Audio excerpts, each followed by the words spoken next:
안녕하세요. 요즘 가장 핫한 분식 브랜드 분식계의 레스토랑 크랑분식과 한식 배달 브랜드 혼밥대장을 운영하는 주식회사 원더파트너스의 대표 지소원입니다. 오늘은 누구나 박세로이가 될 수 있고 아무나 박세로이가 될 수 없다라는 주제로 프랜차이즈가 목표인 분들과 자영업자분들에게 도움이 되는 이야기를 하려고 합니다. 많은 분들이 좋은 평가를 해주시고 계셔서 감사한 마음입니다. 이건 저 혼자 이룬 것이 아닌 회사 운영진 분들과 실장님 이하 모든 분들의 노력으로 같이 이룬 겁니다. 2년 반 만에 2개의 직영 공장과 2개의 브랜드 130개 가맹점을 운영하고 있습니다.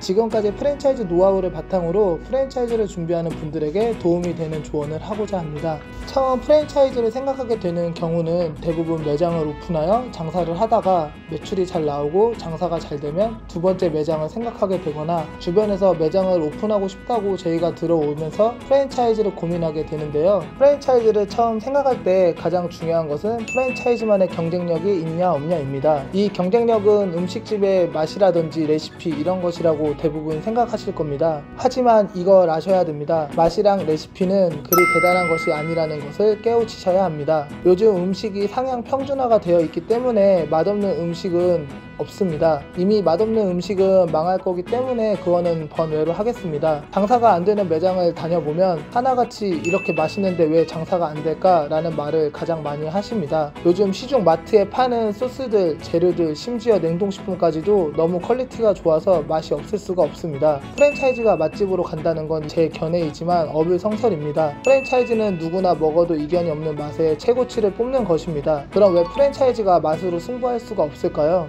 프랜차이즈는 창업의 경험이 없는 분들을 잘 교육하고 지도하여 장사를 잘하게끔 인큐베이팅을 하는 회사입니다. 한마디로 요리 한번, 칼질 한번 안 해보신 분들을 장사를 잘하게끔 교육을 해 장사를 잘하는 방법까지 인큐베이팅을 해야 합니다. 그러려면 오픈을 준비하는 기간에 이분들에게 기초부터 소스를 만드는 방법 등 1, 2주 안에 다 불가능합니다. 그렇기에 본사에서는 완제품과 반조리 제품 등을 사용하여 요리가 아닌 간편한 조리를 하여 메뉴를 만들 수 있게 해야 합니다. 여기서 일반 장사와 프랜차이즈와의 가장 중요한 차이가 발생합니다. 줄 서서 먹는 가게를 만드는 것은 크게 어렵지가 않습니다. 그 이유는 내가 직접 재료를 수급하고 만든다면 원가율을 낮출 수 있기 때문입니다. 하지만 프랜차이즈는 전수 창업이 아니기에 레시피를 알려주는 것이 아니라 조리를 할 수 있게 완제품과 반조리 제품을 납품하여야 합니다. 그렇다면 누군가는 완제품을 만드는 작업을 해야 하고 그 작업을 하는 인건비가 발생해야 합니다. 예를 들어 튀김을 직접 만들면 원가가 200원 밖에 안 하지만 납품을 받게 되면 500원에서